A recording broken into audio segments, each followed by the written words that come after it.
नमस्कार मेरे प्यारे विद्वान साथियों। मैं आपका दोस्त रविंद्र चौधरी। उम्मीद करता हूँ आप कुशल मंगल हैं, आनंद में हैं, मस्ती में हैं। एक बार फिर से मैं आपके लिए आपके साथ जोश जुनून और जज्बे से आपको ऊर्जावान बनाने के लिए और कुछ पल खुशियों में बिताने के लिए आपके लिए कुछ लेकर आया हूँ, आपके साथ हाजिर हूँ। अगर आप थोड़े थोड़े समय बाद किसी बात को लेकर के परेशान हो जाते हैं या कहीं पर भी थोड़ा बहुत भी ऐसा लगता है कि मैं अब ऐसा नहीं कर सकता, या आपको थोड़ी बहुत निराशा और आशा ऐसे बीच की अवस्था रहती है, तो कोई दिक्कत नहीं, मस्त रहिए, खुश रहिए और इस बात को समझ लीजिए कि ये संकेत है कि हमें अभी और अधिक ऊर्जा की आवश्यकता है और अधिक जोश की आवश्यकता है, उत्साह की आवश्यकता है, अपने कार्य के प्रति लगन की आवश्यकता है। अपने आप को इस डिजिटल युग में डिजिटल डिवाइसेस के साथ में कंपैरिजन के तौर पर देखिए। जब तक हमारा मोबाइल फ़ोन डिस्चार्ज नहीं होता, हम उसे चार्जिंग पर नहीं लगाते। चार्जिंग पर लगाने का मेरा तात्पर्य है हम उसे और ऊर्जा प्रदान नहीं करते।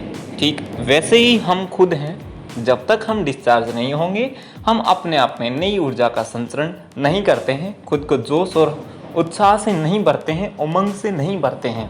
खैर अच्छी बात है अगर आप नियमित रूप से उमंग और उत्साह से अपने कार्य में लगे हैं, अपने लक्ष्य के पथ पर लगातार गमन कर रहे हैं, अपनी मंजिल की यात्रा आपकी जारी है, ये बहुत ही अच्छी बात है। लेकिन बीच बीच में खुद को चार्ज भी करते रहना चाहिए, क्योंकि बहुत सारे ऐसे माध्यम हैं जाने अनजाने में हमें कुछ चीज़ें अपने पथ में हल्का विचलित करने के लिए आ ही जाती हैं, लेकिन हमें उससे हताश, निराश, उदास होने की आवश्यकता नहीं है।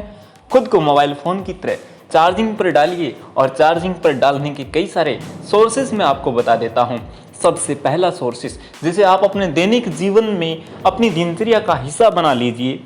रोज़ाना ज़्यादा समय नहीं तो भी कुछ पल अपने लिए निकालिए और उन कुछ पलों में आपको करना है शारीरिक कार्य, और वो शारीरिक कार्य है योगा, व्यायाम और ध्यान।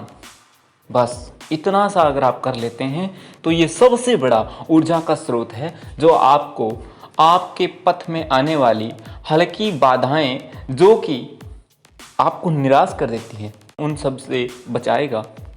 यकीन मानिए आप नियमित रूप से अगर ध्यान साधना करते हैं, यदि आप नियमित रूप से योगा करते हैं, तो स्वतः आपका दिन बहुत ही उमंग और जोश से भरा हुआ और अत्यधिक ऊर्जावान आप अपने आप को महसूस करेंगे। करके देखना और फिर बताना कि ऐसा नहीं हुआ। दूसरी कुछ बातें, जब भी आपको ऐसा लगे कि मैं अब हताश हो रहा हूँ, मुझे किसी समस्या ने अपने पथ से भटकाने का प्रयास किया है, तो आप उसी वक्त आप किसी न किसी अच्छे व्यक्ति की कोई रचना देख सकते हैं, कोई वीडियो देख सकते हैं, कोई ऑडियो सुन सकते हैं। बहुत सारे माध्यम आज के ज़माने में उपलब्ध हैं। जैसा भी आपको लगे कोशिश करें जो नकारात्मक बातें करने वाले लोग हैं उनसे दूर रहें। उनसे बातचीत की बजाय दूरी बनाना उचित रहता है। आप अपने आप को मोटिवेट करने के लिए जब भी आपको लगे कि हताशा मेरे रास्ते में आ रही है, तब आप चाहें तो अपने किसी अच्छे मित्र से बातचीत कर सकते हैं। ऐसा इसलिए ज़रूरी होता है कि हम अगर उस विषय पर बातचीत कर लेते हैं तो अपने मानसिक तनाव की जो अवस्था होती है उसमें हमें राहत मिलती है। उम्मीद करता हूँ आप मेरी बातों को अच्छे से समझ चुके हैं। मेरा प्रयास सिर्फ इतना रहता है कि मैं मेरे अपने परिचित अपरिचित जितने भी मेरे बंधु हैं जो मुझे सुन रहे हैं, जिन्होंने मुझसे कुछ उम्मीद रख रखी है, वो सारे हमेशा मस्त रहें, उनका परिवार मस्त रहे, वो स्वस्थ रहें और अपने लक्ष्य की ओर बढ़ते रहें। अगर आपको मेरी बात अच्छी लगी हो तो आप चाहें तो इसे शेयर कर सकते हैं, लाइक कर सकते हैं। मैं सिर्फ इतना कहूँगा, बस आप अपना ख्याल रखिए। मिलेंगे फिर एक नए वीडियो में, तब तक के लिए टेक केयर, बाय बाय।